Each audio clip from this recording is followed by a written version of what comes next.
नमस्कार दोस्तों, स्वागत है आप सभी का एक बार फिर से फाइनेंशियल अड्डा यूट्यूब चैनल में। दोस्तों, आज की इस वीडियो में हम रिव्यू करेंगे फिनो पेमेंट्स का आईपीओ, यानी फिनो पेमेंट्स बैंक जिसका आईपीओ मार्केट में ऑलरेडी लॉन्च हो चुका है और कल इस आईपीओ की लास्ट डेट है, यानी 2 नवंबर को आप इस आईपीओ में लास्ट डेट है कि आप इसके बाद आईपीओ नहीं अप्लाई कर सकते। आज की रिव्यू वीडियो देखने के बाद आप इजीली डिसाइड कर पाओगे कि क्या आपको इस आईपीओ में अप्लाई करना है या अवॉइड करना है। तो चलिए दोस्तों, आज की रिव्यू वीडियो शुरू करते हैं। बट शुरू करने से पहले आप सभी से रिक्वेस्ट है, चैनल पर अगर आप पहली बार विजिट कर रहे हो तो चैनल को सब्सक्राइब करो, सामने दिए गए रेड बटन को क्लिक करो और साथ में बेल आइकन को भी जरूर दबाओ ताकि आने वाली जितनी भी वीडियोस हैं उन सभी की नोटिफिकेशंस आप सभी को मिल पाए। तो चलिए दोस्तों, आज की रिव्यू वीडियो शुरू करते हैं।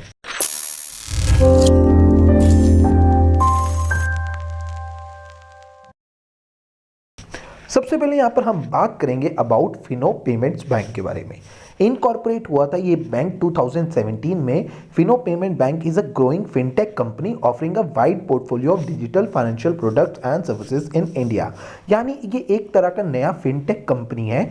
ये बैंक जो है ये फिनटेक है, थोड़ा टेक्नोलॉजी बेस्ड बैंक है और ये काफ़ी जो डिजिटल फाइनेंशियल प्रोडक्ट्स होते हैं और सर्विसेज होते हैं उनको ये प्रोवाइड करते हैं। जो ये कंपनी है वो पैन इंडिया डिस्ट्रीब्यूशन नेटवर्क है इनका, यानी पैन इंडिया में अवेलेबल है और its major products and services include करती है current accounts and savings account. यानी इनका कासा का काम पूरा है, यानी इनको करंट अकाउंट और सेविंग्स अकाउंट दोनों खोलने होते हैं। उसके बाद ये डेबिट कार्ड को भी इशू करते हैं और साथ में उसकी जो ट्रांजेक्शन होती है वो भी करते हैं। थर्ड, ये करते हैं फैसिलिटिंग डोमेस्टिक रेमिटेंसेज। फोर्थ, ये करते हैं open banking functionally through their application programming interface, यानी ये जो बैंक अकाउंट है ये ओपन ऑनलाइन भी कर देते हैं। फिफ्थ, ये करते हैं विड्रॉइंग एंड डिपॉजिटिंग कैश, मतलब ये डिपॉजिट का भी पूरा काम करते हैं, विड्रॉ का भी पूरा काम करते हैं। इनके पास माइक्रो एटीएम भी है और आधार बेस्ड एनेबल पेमेंट सिस्टम भी है, यानी आधार के थ्रू भी ये पैसे डेबिट का विड्रॉल का इनके पास ऑप्शन है। और साथ ही साथ ये कैश मैनेजमेंट सर्विसेज भी प्रोवाइड करते हैं, यानी इन सब चीज़ों में फिनो पेमेंट्स बैंक डील करता है।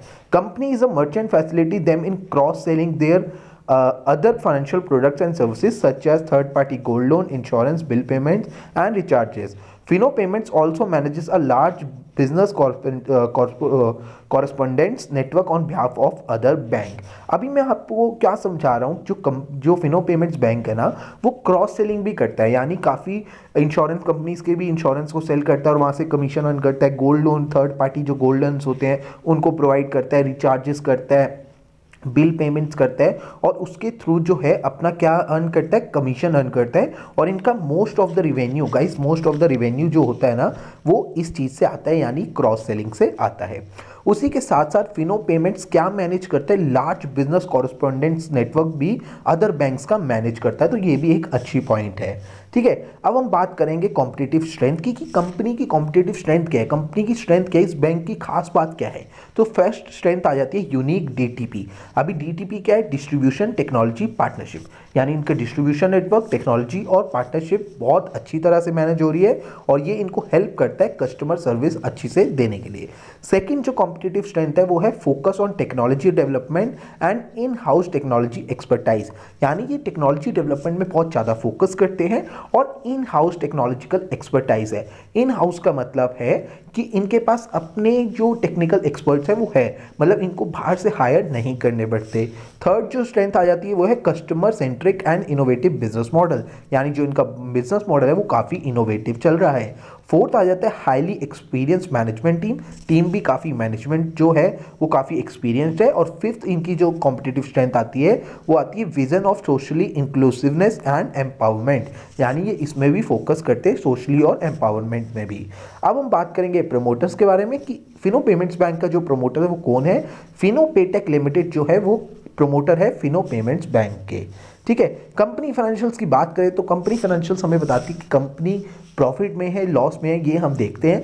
तो अगर हम बात करें 31 मार्च 2019 की तो कंपनी को 371 करोड़ का यहाँ पर टोटल रेवेन्यू आया। उसके बाद अगर हम देखें 31 मार्च 2020 की, कंपनी का रेवेन्यू थोड़ा सा कम होता है, वो कंपनी का रेवेन्यू यहाँ पर इंक्रीज हो जाता है 691 करोड़ का। ठीक है, उसके बाद टोटल रेवेन्यू यहाँ पर कंपनी का और इंक्रीज हो जाता है 791 करोड़ का। तो टोटल रेवेन्यू तो हमारा इंक्रीज कर रहा है 2019 से 2021 में अच्छा रेवेन्यू आया 191 करोड़ का। बट अगर मैं प्रॉफिट आफ्टर टैक्स की बात करूं, यानी प्रॉफिटेबल है कंपनी या नहीं, ये Fino payments bank loss making है या प्रॉफिट मेकिंग, तो इनको 31 मार्च 2019 में लॉस हुआ 62 करोड़ के आसपास। उसके बाद लॉस थोड़ा सा और हुआ, बट एज कंपेयर टू 31 मार्च 2019, 31 मार्च 2020 को लॉस इनका थोड़ा सा कम हुआ 32 करोड़ का। बट अगर मैं बात करूं 38 मार्च 2021 की, तो इनको प्रॉफिट हुआ है 20 करोड़ के आसपास का, यानी अभी कंपनी प्रॉफिट में आ चुकी है। बट जो इनका कैरी फॉरवर्ड लॉस है वो आगे चल रहा है, यानी अभी जो पिछला लॉस था उसको कवर इन्होंने अभी करना है, बट अभी बहुत ज़्यादा प्रॉफिट में नहीं आई। बट अगर हम कंपेयर करें इनके पिछले लॉस से, तो अब प्रॉफिट में आ चुकी है। ठीक है, तो ओवरऑल फाइनेंशियल्स की अगर मैं बात करूं तो ओके फाइनेंशियल्स हैं, बहुत कह लो बढ़िया नहीं। बट इस रिलेटेड जो कंपनीज होती है, जैसे जो पेमेंट बैंक्स होते हैं, अभी देखिए फर्स्ट पेमेंट बैंक है हमारा पेटीएम, वो सबसे बड़ा है और उसका भी आईपीओ आ रहा है। बट अगर मैं सेकंड पेमेंट बैंक्स की बात करूं तो Fino payments bank second number पे आता है। बट अगर मैं कंपैरिजन करूं पेटीएम के साथ, तो पेटीएम लॉस मेकिंग है और फिनो पेमेंट्स बैंक कहीं ना कहीं प्रॉफिटेबल हो चुका है।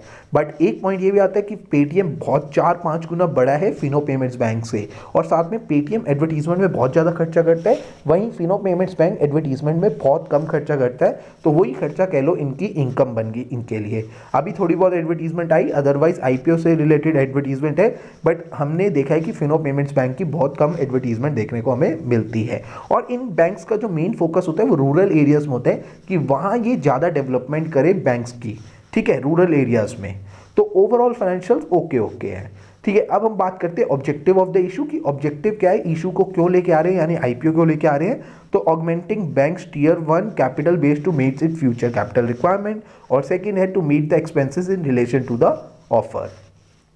अब हम बात करेंगे इसकी आईपीओ की डिटेल्स के बारे में। तो आईपीओ ओपन हुआ है 29 अक्टूबर 2021 को और क्लोज हो रहा है नवंबर 2, यानी कल ये क्लोज हो रहा है। इशू टाइप की बात करूँ तो बुक बिल्ड इशू है। फेस वैल्यू की बात करूँ तो 10 रुपीज़ पर इक्विटी शेयर फेस वैल्यू है। प्राइस बैंड की बात करूँ तो 560 से 577 पर इक्विटी शेयर प्राइस बैंड है। मार्केट लॉट की बात करूँ तो 25 शेयर्स का मार्केट लॉट है। Minimum order quantity 25 shares. Listing है हमारी बॉम्बे स्टॉक एक्सचेंज और नेशनल स्टॉक एक्सचेंज में। इशू साइज है 1200.29 करोड़ और फ्रेश इशू है 300 करोड़ का और ऑफर फॉर सेल है 900 करोड़ का।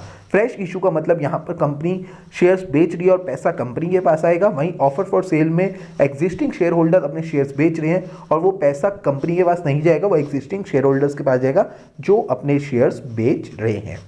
आगे मैं बात करूं टेंटेटिव डिटेल्स की कि आईपीओ कब ओपन हो रहा है, तो हमने देख लिया 29 अक्टूबर 2021 को ओपन हो चुका है और क्लोज हो रहा है हमारा कल नवंबर 2 2021 को। बेसिस ऑफ अलॉटमेंट की डेट रखी गई है नवंबर 9 2021 को। अगर आपको अलॉटमेंट हो जाती है तो डीमैट अकाउंट में क्रेडिट की डेट है नवंबर 11 2021, और अगर आपको अलॉटमेंट नहीं मिलती तो रिफंड की डेट है नवंबर 10 2021 को और लिस्टिंग की डेट है नवंबर 12 2021 को। फिनो पेमेंट्स बैंक के लॉट साइज की बात करूं तो आप एक लॉट अप्लाई कर सकते हो जिसमें 25 शेयर्स होंगे, उनका टोटल अमाउंट होगा 14,425 और मैक्सिमम आप 13 लॉट अप्लाई कर सकते हो जिसमें शेयर्स होंगे 325 और टोटल अमाउंट होगा 1,87,525। आईपीओ होल्डिंग की बात करूं तो अभी फिनो पेमेंट्स बैंक की जो प्रोमोटर की होल्डिंग है वो 100% है, बट आफ्टर इशू ये होल्डिंग रह जाएगी हमारी 75%। अब बात करते हैं मेरे व्यू की, क्या हमें इस आईपीओ में अप्लाई करना चाहिए या नहीं करना चाहिए। तो मैं अगर बात करूं सिंपली ग्रे मार्केट प्रीमियम की, तो इस टाइम ग्रे मार्केट प्रीमियम बिल्कुल भी एक्टिव नहीं है और इसी के साथ साथ और भी आईपीओस क्लैश हो रहे हैं। तो एचएनआई की फंडिंग्स उन आईपीओस में जा रही है, तो ये एक तरह का ये वो आईपीओ जिसमें कम फंडिंग आ रही है। तो ओवरऑल जीएमपी तो बिल्कुल भी एक्टिव नहीं है, तो हम इसीलिए यहाँ पर जो हमारा लिस्टिंग गेन के लिए हम अप्लाई करते हैं तो इसलिए हमें यहाँ पर लिस्टिंग गेन के लिए टोटली अवॉइड करना चाहिए। ये मेरी एक सजेशन है, बाकी आप अपना व्यू खुद रिसर्च करिए, अपने एनालिसिस करिए। अगर आपको लगता है कि लिस्टिंग गेन, देखिए यहाँ पे कुछ भी हो सकता है, 10% 15% का प्रॉफिट भी हो सकता है, 10% 15% का लॉस भी हो सकता है, बट ग्रे मार्केट प्रीमियम बिल्कुल एक्टिव नहीं है, तो इसलिए हम यहाँ पर लिस्टिंग गेन का चांस कम मान के चल रहे हैं। तो यहाँ पर वही लोग अप्लाई करें जो लॉन्ग टर्म इन्वेस्टमेंट कर सकते हैं, ठीक है। तो लॉन्ग टर्म के लिए और हाई रिस्क टेकर जो इन्वेस्टर है वो फिनो पेमेंट्स बैंक को अप्लाई कर सकता है, अदरवाइज इसको अवॉइड भी करा जाए तो कोई दिक्कत नहीं। आज की रिव्यू वीडियो कैसी लगी कमेंट करके जरूर बताना। हमारे साथ ज़्यादा जुड़ने के लिए आप हमारा टेलीग्राम चैनल जो कि बिल्कुल फ्री है उसको ज्वाइन ज्वाइन कर सकते हो, लिंक डिस्क्रिप्शन में है। और साथ ही साथ हमें इंस्टाग्राम पे फॉलो कर सकते हो @financialadda.in। सो आज की वीडियो के लिए इतना ही, मिलते हैं एक और IPO रिव्यू वीडियो के साथ जल्द ही। नमस्कार।